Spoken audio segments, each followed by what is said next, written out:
김병구 선생님이 벽지 분교 초등학교에 발령을 받아서 갔습니다. 가보니 학생은 전교생이 2명밖에 없었으면 선생님은 자기 혼자였습니다. 그래도 열심히 가르쳐야지 그 마음을 먹고 열심히 가르치고 중간고사를 맞이했는데요.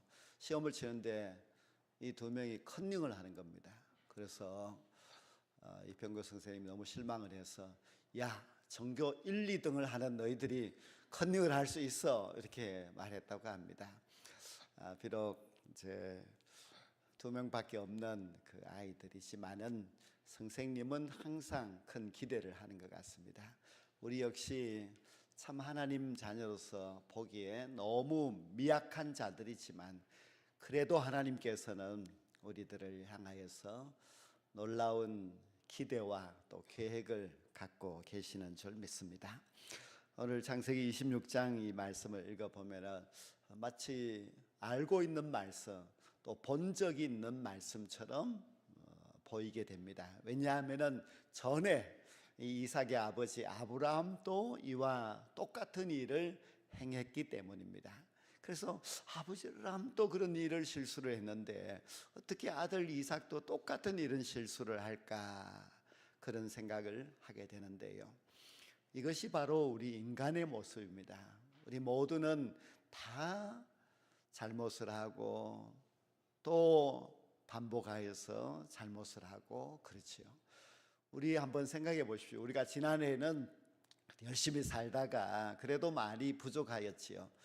새해를 맞이하면서 새해는 내가 달라져야지, 새해는 좀 새롭게 잘 살아야지 마음을 먹었지만은, 그러나 지금 어떻습니까? 또 여전히 작년과 똑같이 실수하고 또 잘못하고 살아가고 있는 우리들의 모습을 발견하게 됩니다.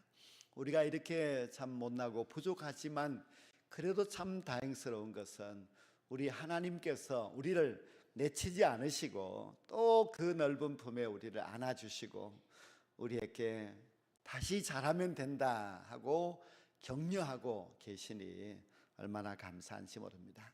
오늘 이 본문 말씀에서 최고로 큰 이슈는 무엇인가 하면은 정말 이삭의 아내 리브가는 얼마나 아름다웠을까 하는 점입니다. 분명히 리브가는 결혼하였고 또 쌍둥이 아들들도 낳았고 했기 때문에 나이가 제법 되었을 것인데 너무 아름답다는 것입니다. 그래서 이렇게 아름다워서 이 이방 땅 블레셋 땅에서 괜찮을까 하는 걱정을 할 수밖에 없다 했는데요. 우리는 이게 좀 과연 맞는 이야기일까 그런 생각을 할 수도 있는데요. 이렇게 생각을 해보시면 좋을 것 같습니다. 우리나라에 한 50대 아름다운 여자 배우가 저 동남아 어느 나라에 갔습니다. 근데 피부가 너무 뼈아프고 아름답고 또 화장을 너무 잘해서, 그리고 선글라스까지 끼고 머리는 또 생머리가 찰랑찰랑 한다면은 아마 사람들이 야, 아가씨인가 보다 이렇게 생각하고 결혼하고 싶다 이런 마음을 충분히 먹을 수 있겠지요. 근데 이 리브가는 출신 고향이 어딘가 하면은 메소포타미아입니다. 쉽게 말해서 메소포타미아는 그 시대에서 굉장히 발전된 선진국입니다. 그 선진국에서 결혼하여서 여기까지 온 리브가는 선진국의 그 기술을 힘입어서 아마 화장실도 또 옷차림도 모든 것이 뛰어났을 것입니다. 그러니 그런 리브가가 이 그랄 땅이라고 하는 블레셋 땅에 왔을 때에 사람들이 리브가의 미모에 반하지 않을 수가 없었던 것이지요. 그래서 블레셋 남자들이 야, 정말 아름다운 여인이 왔다 하면서 관심을 가졌고, 근데 그 관심이 지나쳐서 이제 이삭에게 저 여인이 누굽니까 하고 물었을 때에 이 바보 같은 이삭이 자기 남편이면서 내 아내입니다 이렇게 말하지 못하고 제 여동생입니다 이렇게 말했다는 겁니다. 전에 아브라함도 2번이나 그렇게 한 적이 있었지요. 근데 지금 그 아브라함의 아들 이삭도 똑같이 자기 아내를 아내라고 밝히지를 아니하고 여동생입니다 이렇게 말했는데요. 왜 그랬는가 하면은 이삭이 리브가로 인하여서 자기가 죽을까봐 두려워했다고 말씀하고 있습니다. 두려움이라고 하는 것은 참 믿음을 깔아먹습니다. 두려움을 가지게 되면은 하나님에 대한 신뢰감도 떨어지게 되고, 두려움 때문에 그 믿음이 흔들려 가지고 제대로 자기의 믿음을 용기 있게 밝히지를 못하게 됩니다. 그래서 이삭은 거짓말도 하게 된 겁니다. 이삭은 두려워서 거짓말을 하게 되었고, 그리고 아마 하나님을 향하여서도 원망했을 것입니다. 내가 애굽으로 가겠다고 했는데 하나님은 왜 구태여 가지 못하게 하였고, 여기 붙들려 있다가 보니까 이런 곤란한 어려움도 내가 당하였으니 하나님 참 너무하십니다, 이런 생각도 가졌겠죠. 우리가 어려움이 생기면은요, 내 자신을 돌아보면서 내 믿음을 반성해야 하는데, 그렇지 않고 어려움이 생기면은 남을 탓하고 주변 환경을 원망하고 더 나아가서 하나님까지도 원망하는 그런 잘못을 범할 수가 있습니다.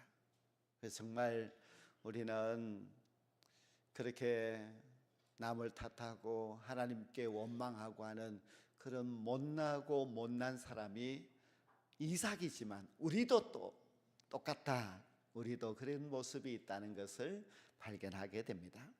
어느 날 블레셋 땅에 리브가라는 너무나 아리따운 여인이 도착을 했습니다. 그러자 그 아름다움을 본 이 그랄 땅의 남자 건달들이 흑심을 품게 되었지요.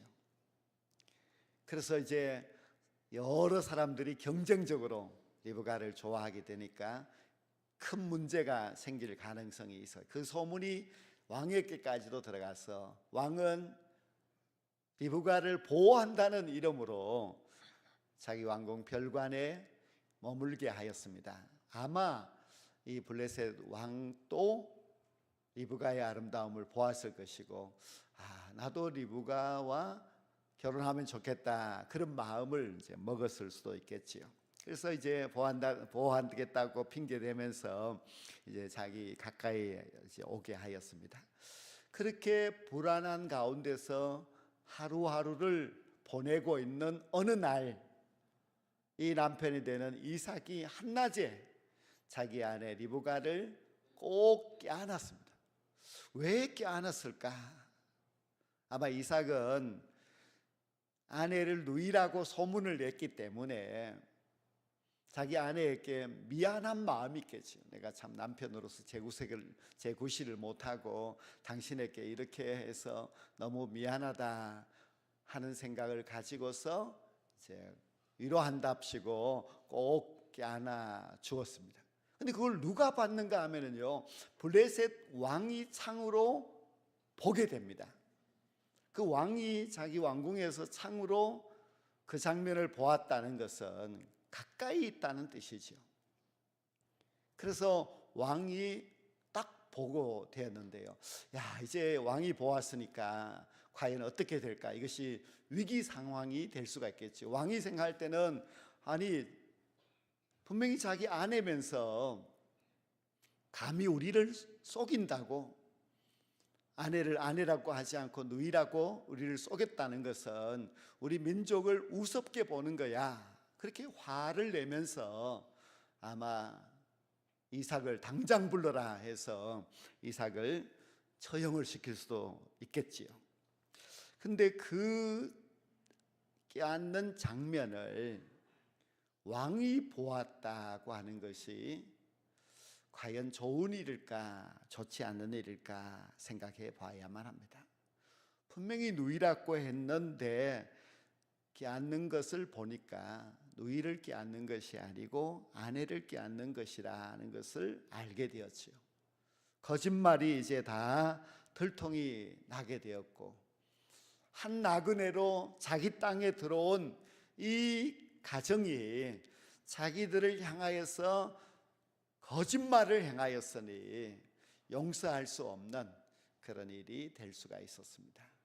그런데 우리 하나님께서는 참 어찌할 수 없어서 자기가 죽을까 봐 아내를 누이라고 거짓말하였던 이삭을 도와주시기 위하여서 하나님이 직접 개입하신 것입니다.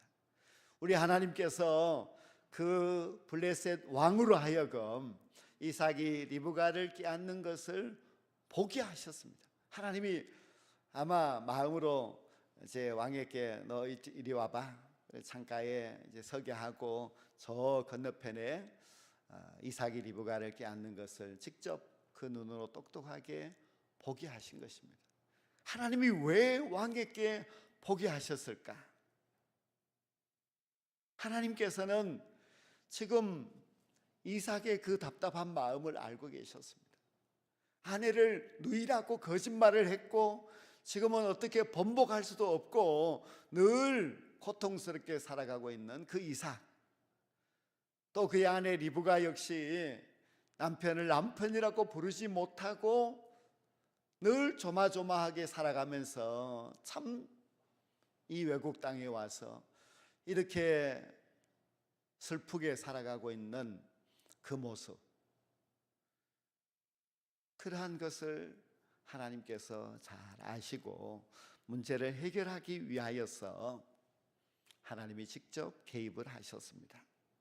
그런데 하나님께서는 왕으로 하여금 이제 리브가를 보게 하신 것은 왕의 권한이 대단하기 때문입니다.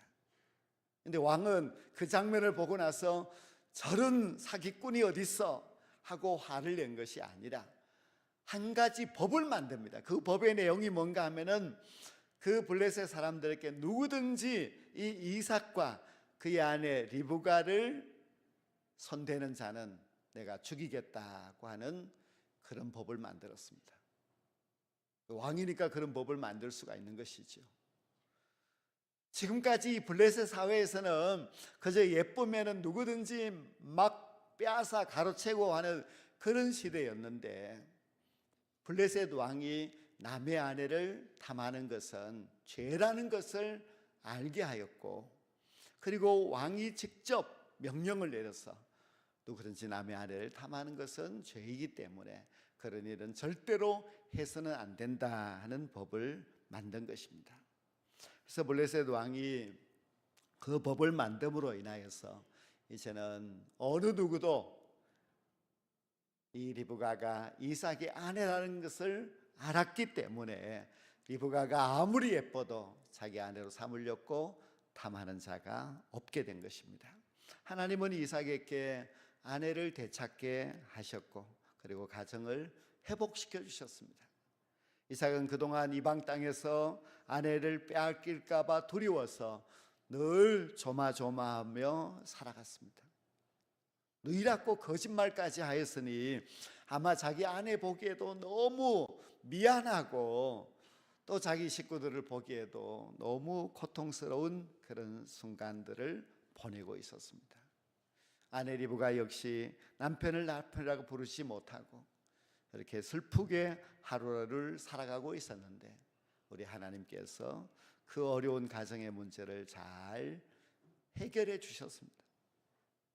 하나님은 하나님의 말씀대로 살고 충성하고 봉사 잘하고 굉장히 적극적인 그런 사람들만 좋아하시고 사랑하시는 것이 아닙니다. 우리 하나님은 좀 못나고 부족하고 실수투성이고 그런 사람들도 우리 하나님께서 사랑해 주십니다. 우리가 이 창세기 26장 말씀을 보면은 그 사실을 알 수가 있는데요.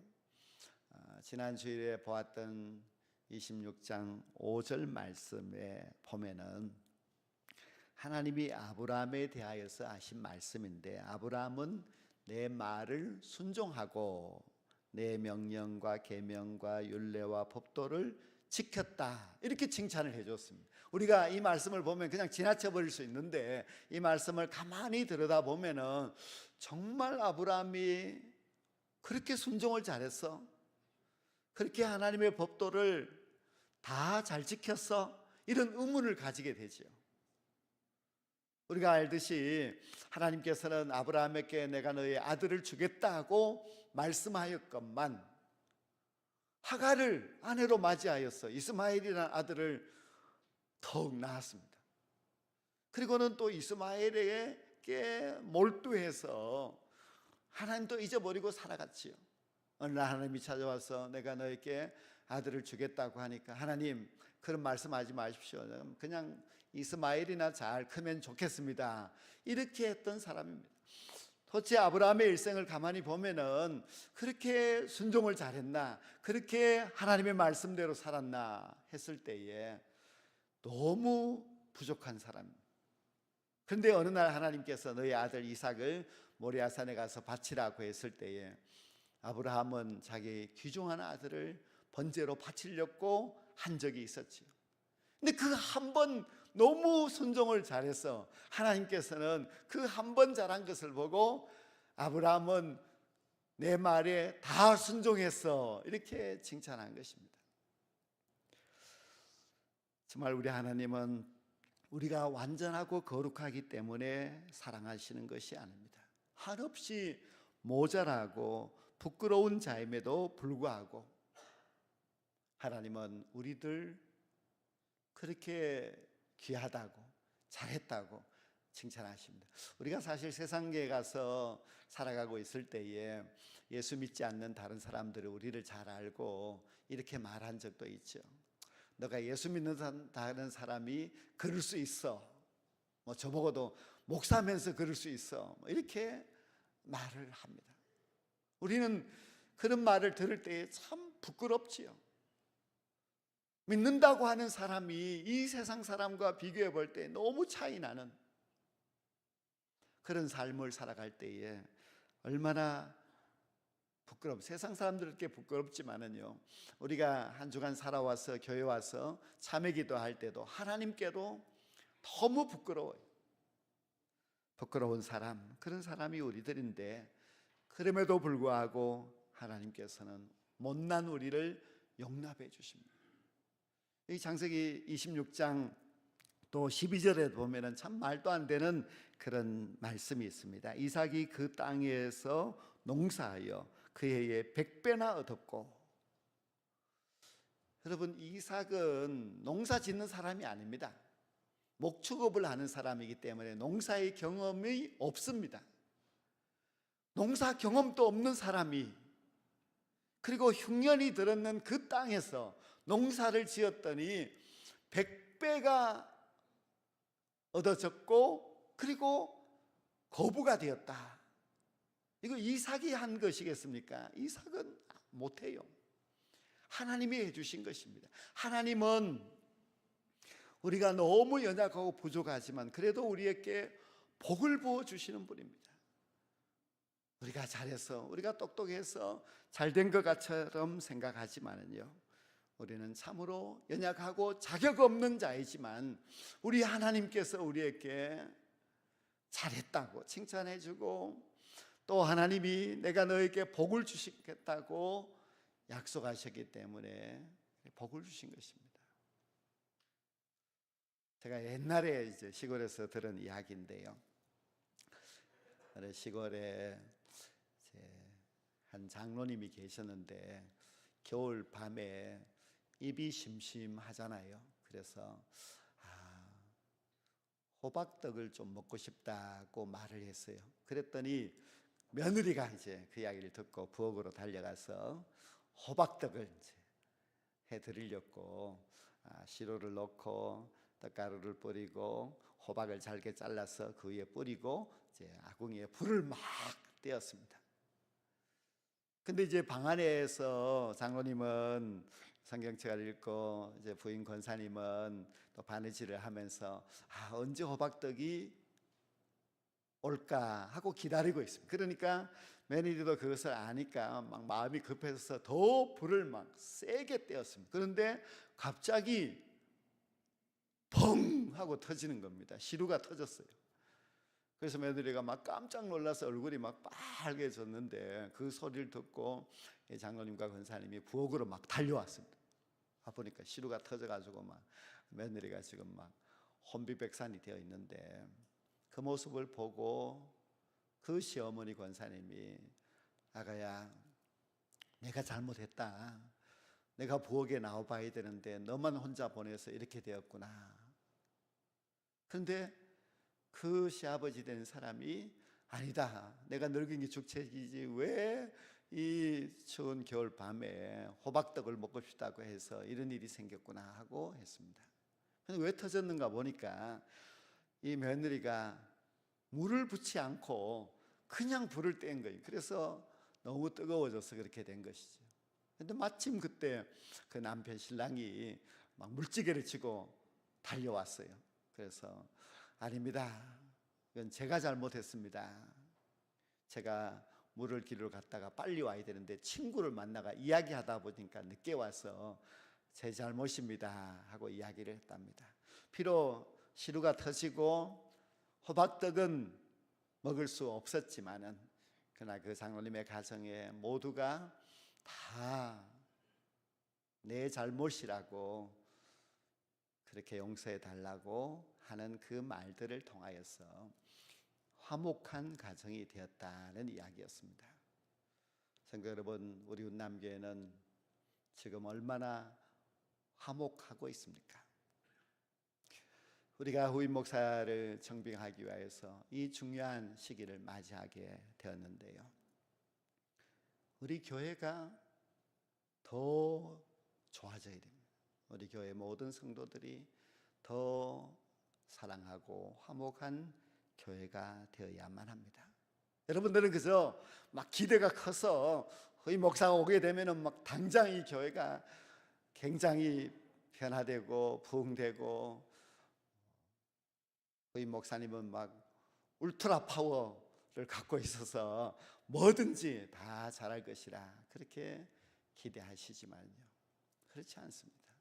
우리 인간은 다 부족합니다. 누구든지 다 부족하고 못난 모습들이 많이 있습니다. 믿음의 조상인 아브라함도 부족한 사람이었어요. 그의 아들 이삭 역시 너무나 못나고 실수투성이인 사람이었습니다. 단지 하나님께서 그들을 향하여서 넓은 마음으로 받아주셨기 때문에 믿음의 조상이 되는 것이죠. 저도 이 교회에 38살에 왔습니다. 그러니까 뭐 어리니까 실수투성이죠. 저도 생각해 보면은 참 그때 무슨 설교를 제대로 잘 했겠나 싶기도 하고, 또 교회 모든 행정이나 이런 것도 미숙했지요.